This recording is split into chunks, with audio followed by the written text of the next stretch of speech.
So this is Brian Steele, and a lot of people are giving him credit for being the mastermind who got Diddy off of the most serious charges in his recent court case. While most of the times the feds don't play, like the feds are not going to take somebody to court and not have all their ducks in the row. But for whatever reason, Brian Steele was able to convince the jury that Diddy should be acquitted on some of the most serious charges. Brian Steele also has a great reputation of being a lawyer who can help the defense team in areas of, organized crime or RICO cases, or the energy of showing innocence, as he recently in the last 2 years not only just got Diddy, Sean Combs, off of the RICO charges, but also Young Thug. He has over 30 years of legal experience, so he's not he's not new to this. So Steele basically really got attention when he got Young Thug off of his Georgia RICO case. And this was the longest criminal trial in the state of Georgia that lasted over 22 months. Now, I will say Sean Combs' case seemed incredibly fast. So the area of adaption, where he's able to pick up the piece and also have a long case versus a short case, did not seem to affect him in these two cases.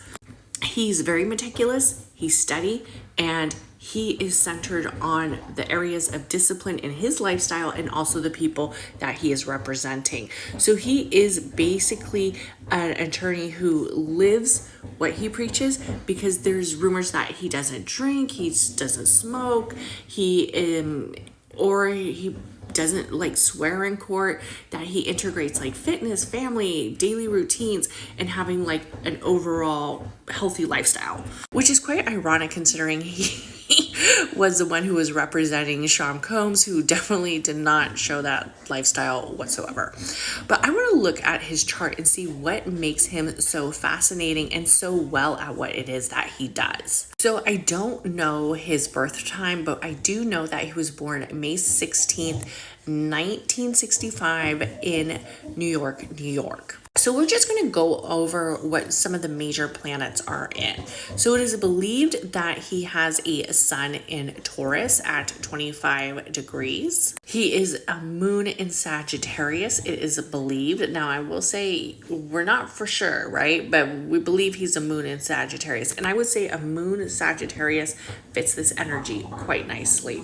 Another thing that really stands out to me is the Mercury in Taurus. The Mercury in Taurus to me shows energies of areas of where communication is very structured on material items, and also the energy of movement in ways of the luxurious world or luxury, and also in the areas of relationship. And what's interesting is when we look at RICO cases or cases that are hired on racketeering, we see that energy of organization, and also we see that energy of material gains. Now, if Sean Combs was convicted, he possibly could have his material items, his net worth, his, basically his money seized. But he was able to make sure that that did not happen because he was not convicted on RICO. And I'll be honest, that was probably one of Sean Combs's biggest concerns, and of course his family's too. Another thing that stands out to me is his Mercury in Gemini. Now, a Mercury in Gemini to me just feels like beautiful. It just feels like somebody who is able to communicate what it is that they need to communicate effortlessly. And I will say, when I found out that they didn't bring any defense to the stand, like basically nobody testified in Sean Combs' defense, I was like, is this a strategy? Because they're just going to basically be like they laid it all out, and what they laid out still doesn't prove RICO. I feel like if they would have had somebody on there, they may have fumbled, they may have mumbled, they may have fucked up the case.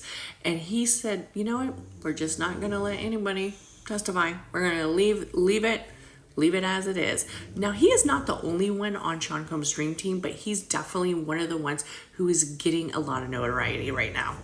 He also has a Mars in Virgo. The Mars in Virgo, it lets me know that he is very centered around the energy of analyzing, overthinking, It feels spontaneous to him. He likes it. It's a passion for him. He's able to show the energy of structure that moves forward in the overalization of overthinking. He wants you guys to overthink, and he wants you guys to understand that his way is better. His way is more truthful. His way is pertaining to the energy of law.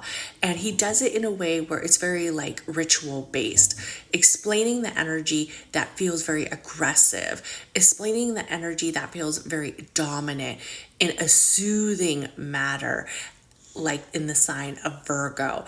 Mars in Virgo feels spontaneous, but it also has that area of ritual base that allows it to feel a little bit more soothing. And a lot of people were talking about in his closing statements, he was almost like, or not just his closing statements, but his closing statements, and then also when he was asking for bail for Sean Combs, that he was almost like soothing the audience. He was soothing the jury and the judge. Where for some people, when you get somebody so relaxed and centered in the energy of feeling calm and not feeling very explosive, we see that that energy definitely will shift their persona. It's like me. If I give you a tarot reading and I'm like, or if I read your birth chart and I'm like, girl, your man is cheating on you. Get out, right? You need to get out right now. You're going to be like, I gotta get out of there. But if I'm like, we've all made mistakes. We've all made some mistakes. And, sometimes people learn from these mistakes and so it's really the message of allowing people to overthink, which will benefit him in his area of strategy. Also, he has a Uranus in Virgo as well. Now, we cannot forget that he has a Jupiter in Gemini. Honey, a Jupiter in Gemini, we were literally like in a Jupiter in Gemini return. Jupiter just transitioned over to the energy of Cancer. But Jupiter in Gemini was in a lot of presence of Sean Combs' case in the early months. And that could have been a benefit. The Neptune in Scorpio lets me know that there's definitely some areas of delusion. There's also some areas of where he's able to paint a mask over some of the dark secrets, and the Neptune in Scorpio is in retrograde. What's interesting about his chart is a lot of his dominant planets are in retrograde. So while the Mars is direct in Virgo, we have the Uranus that is also in retrograde as well. And the Uranus in Virgo in retrograde, to me, feels like a rebellion against the energy of the feminine and also the energy against domestication. It's interesting how he's picked up these cases. Like, he likes being the defense. He likes that rebellion nature where he's breaking certain systemic or certain systems or certain strategies. He likes causing an uproar. And also we have the Pluto in Virgo. To me, the Pluto in Virgo feels like he is trying to make an energy, and he's somebody who does make an energy that has an impact on not just us, but the way that we think and the way that we see certain situations. Another thing that stands out to me is the Chiron in Pisces, which I think is very interesting that we have a Chiron in Pisces person who helped somebody who has a North Node in Pisces get out of serving a life sentence right around the time that the North Node is in Pisces. I think that's very interesting. Very interesting. And another thing about him is I think he is going to be around for a while. I definitely think that we're going to hear his name again on more cases. So let me know what you think about Mr. Brian Steele.